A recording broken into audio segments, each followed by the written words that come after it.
the screech of incoming steel, a flash of white heat, and then a silence that tastes like copper. In less than a second, the industrial war machine has claimed another identity. It wasn't just a wound, it was a social execution.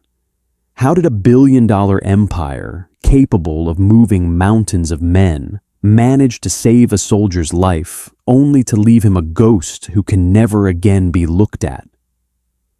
The high-ranking surgeons had their sterile scalpels and their rigid manuals, yet they were blind to the wreckage they left behind. They called these men cured, while hiding them on blue benches in the shadows. Why did the most powerful military establishment on Earth ignore the only tactic that could truly bring its heroes home? The answer wasn't in the classified medical vaults, but in the clay-stained fingers of a woman who saw what the experts couldn't. December 1917. Paris is a city of echoes, and nowhere do those echoes ring hollower than in the corridors of the Val-de-Grâce Military Hospital. Here the air doesn't just smell of antiseptic and ether, it smells of stagnant time. The first thing you notice in these wards is the absence of light. Not because the sun refuses to shine, but because the mirrors have been removed. Every reflective surface, every polished tray, every window pane, every silver spoon is either draped in heavy cloth or smeared with a thick, intentional layer of dust.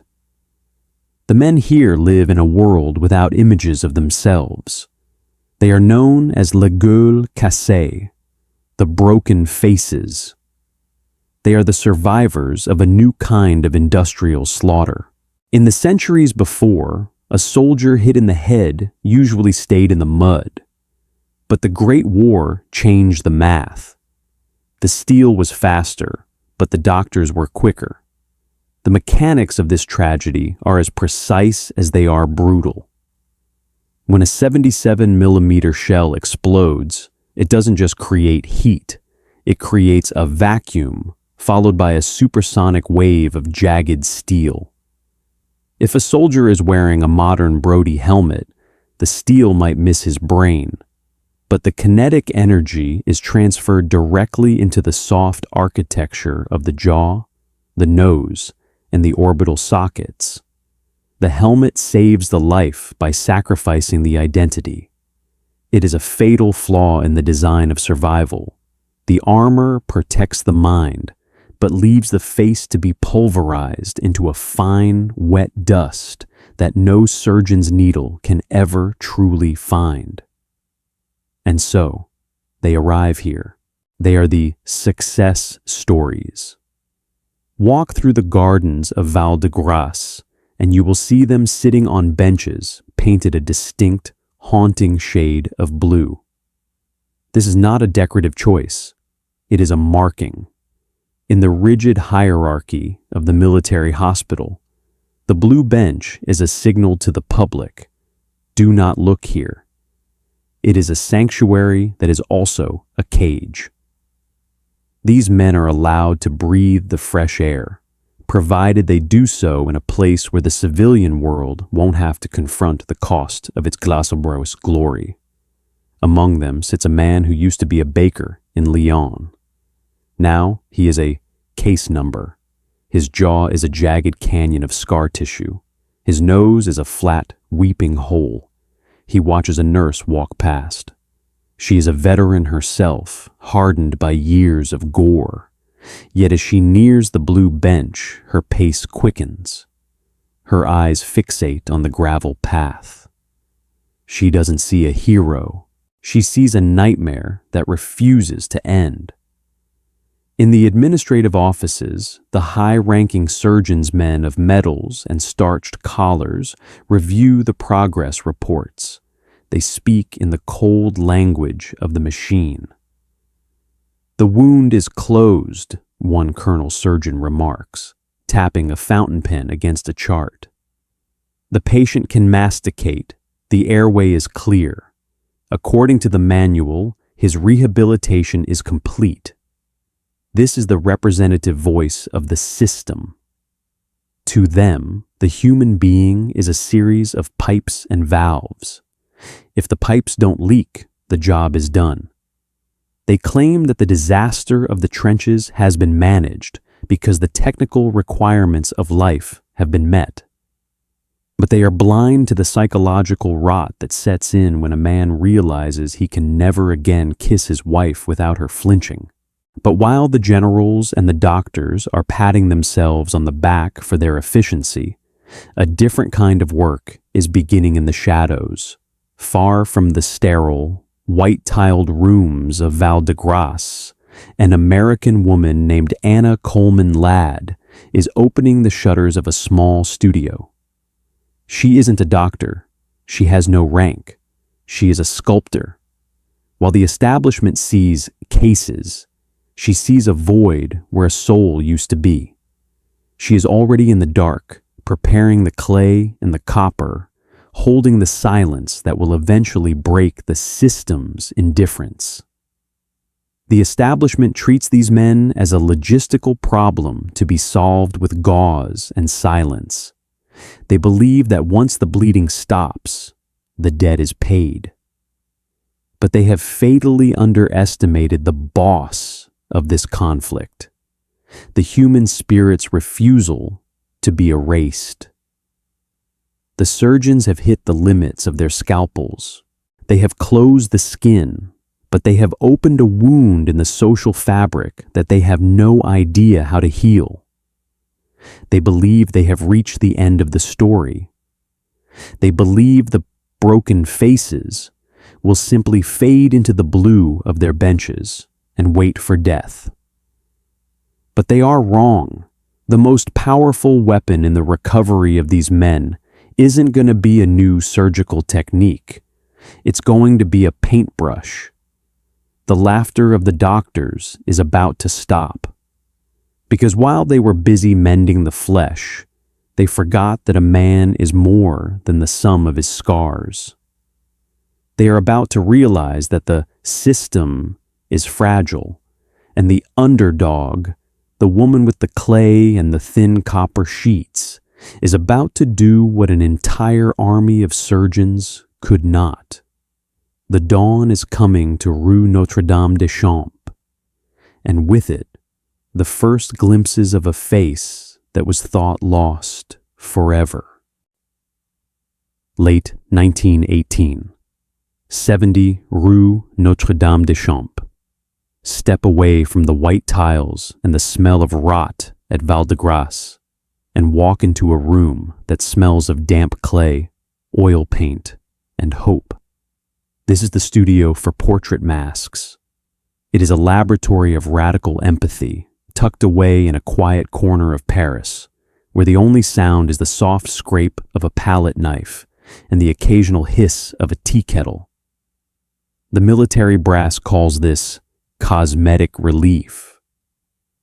They treat it like a luxury, a vanity project for men who should just be grateful to be breathing. But Anna Coleman Ladd knows better. She understands that the surgeons haven't finished the job. The technical failure of the era is simple and brutal. In 1918, skin grafting is a primitive gamble. Doctors try to pedicle skin from a man's chest or arm to his face, but the flesh often dies or heals into a tight, expressionless mask of scar tissue. It is like trying to repair a shattered porcelain vase by stretching a wet wool cloth over the cracks. The shape is gone. The humanity is buried.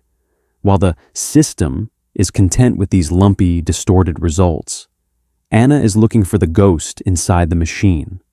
She sits across from a young corporal. His name is Jean, or it was Jean. Now, he is just the man with the silver gauze over his jaw. Anna does not look at the gauze. She looks at the photograph he has brought with him, a wedding picture from 1914. She studies the curve of his lip, the specific height of his cheekbones, the way his eyes used to crinkle at the corners. Because Anna was a sculptor long before she was a reconstructor, she sees the problem differently than the experts. The doctors see a wound to be closed. Anna sees a puzzle of light and shadow. Where the experts saw complexity and failure, she sees the simplicity of a missing line. "Hold still," she whispers. The process is a slow alchemy. First, she covers Jean's face in plaster. It is a terrifying moment for a man who has already been suffocated by gas and debris. But Anna's hands are steady. She creates a mold of the wreckage, and from that, she sculpts the repair. This is the black box of her genius. She doesn't use heavy rubber or thick wax, which would melt or rot. She uses galvanoplastic copper. She deposits a microscopic layer of copper onto a mold using an electric current, creating a mask as thin as a postcard, less than a 32nd of an inch thick. It is light, it is durable, and most importantly, it is cold and lifeless until she touches it. While she works, a representative of the French Ministry of War visits the studio. He stands in the doorway, his boots polished to a mirror, finished that the men in the ward are denied.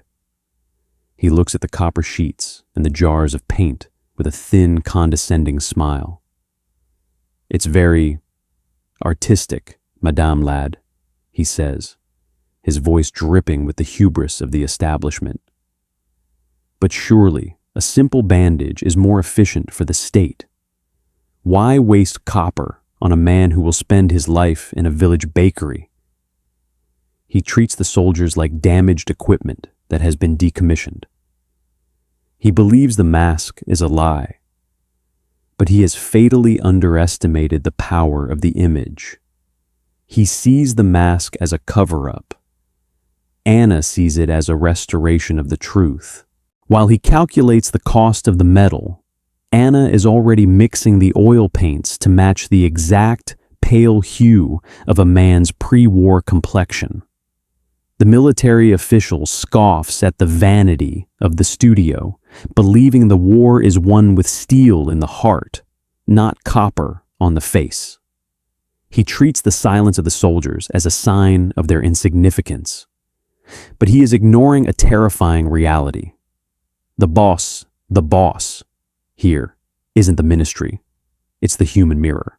Every man who leaves this studio without a face is a walking indictment of the system's failure. And a storm of resentment is brewing behind those bandages. A storm that the official believes he can ignore simply by looking away. But the laughter stops when the mask is finished. Anna doesn't just paint a face. She paints a soul. She uses fine, single-hair brushes to recreate the tiny capillaries under the skin. She applies real eyelashes. She leaves a small opening at the lips so the man can smoke a cigarette, the one small dignity he has left. She places the mask on Jean. It is held in place by a pair of spectacles, the thin wire frames disappearing into his hair. For the first time in 3 years, Jean looks into a mirror that has been uncovered just for him. He doesn't see a broken face. He doesn't see a medical success. He sees Jean. He sees the baker from Lyon. The change is visceral. His shoulders, which had been hunched in a permanent crouch of shame, suddenly straighten. His hands, which usually tremble, go still. This is the eureka moment, the realization that the underdog with the paintbrush has done what a 1,000,000-franc medical budget could not. She has given him back the right to exist in public. "I can go home now," he whispers. The copper lips don't move, but the voice behind them is steady for the first time since the Somme. But as Jean walks out of the studio and into the bright Paris afternoon, a shadow follows him. The mask is perfect, but it is also fragile. It is a shield of copper and paint, held together by nothing but the courage of a woman and the desperation of a veteran. Behind the scenes, the system is already moving on. The war is ending, and the generals are looking toward the next border, the next treaty, the next monument. They are already beginning to forget the men on the blue benches. They see the masks as a temporary fix for a temporary problem. They believe that once the guns fall silent, the wreckage will simply disappear. But they are ignoring the hammer that is about to fall. A mask can hide a scar, but it cannot stop the world from moving on without you. And as the masks begin to multiply, so does the silence of a world that is already tired of remembering. November 11th, 1918. The sirens across Paris are no longer screaming a warning. They are singing a release. The armistice has been signed. In the streets, the crowds are a chaotic sea of tricolors and champagne. Total strangers are embracing, weeping, and dancing on the very pavement that, just months ago, trembled under the weight of German artillery. The world has decided that the war to end all wars is over. The system has declared victory. But inside the studio for portrait masks on the Rue Notre-Dame-des-Champs, it is quiet. Anna Coleman Ladd stands by the window, watching the celebration below. For her, and for the hundreds of men who have passed through these doors, the war doesn't end with a signature on a train car in Compiègne. For them, the war is a permanent resident. The system is already busy building massive stone monuments, arches of triumph and columns of marble that glorify the abstract idea of the fallen. They are constructing a narrative of the glorious dead, but they have no interest in the inglorious living. While the politicians speak of eternal memory, they are already looking for ways to clear the blue benches and hide the evidence of what the industrial machine actually does to human bone. The men begin to leave. They put on their overcoats, adjust their hats, and perform the ritual that will define the rest of their lives. They reach for their masks. This is the time freeze moment. Imagine a man, let's call him Marcel. He stands before the studio mirror one last time. He adjusts the thin wire spectacles that hold his copper face in place. He looks at himself. For a split second, the silence is deafening. He can feel the cold metal against his scarred skin, a constant freezing reminder of the deadly gap between who he is and what the world needs him to be. He walks out the door. He boards a train. He returns to a small village in the Loire Valley. The victory is small, quiet, and profoundly bitter. Marcel walks down his home street. A neighbor tips his hat. A child doesn't run away. His wife opens the door, and for the first time in 4 years, she doesn't have to steel herself before looking at him. This is the miracle Anna created. A fragile shield of copper and oil paint that allows a man to reclaim the simple dignity of being ignored. But here's the cruel irony that history tried to bury. While Anna gave these men back their lives, the system eventually took back the masks. As the decades passed and the Great War faded into a messy, uncomfortable memory, these copper faces began to disappear. They were never designed to last forever. Copper is a living metal. It oxidizes. The paint chips. The thin sheets dent. And because the government refused to fund the upkeep of these artistic solutions, the masks began to fail. Even worse, the hammer of history was preparing a second blow. By the late 1930s, as the world prepared to tear itself apart again, metal became more precious than memory. The system that had once cheered for the heroes of 1914 was now a machine in need of raw materials.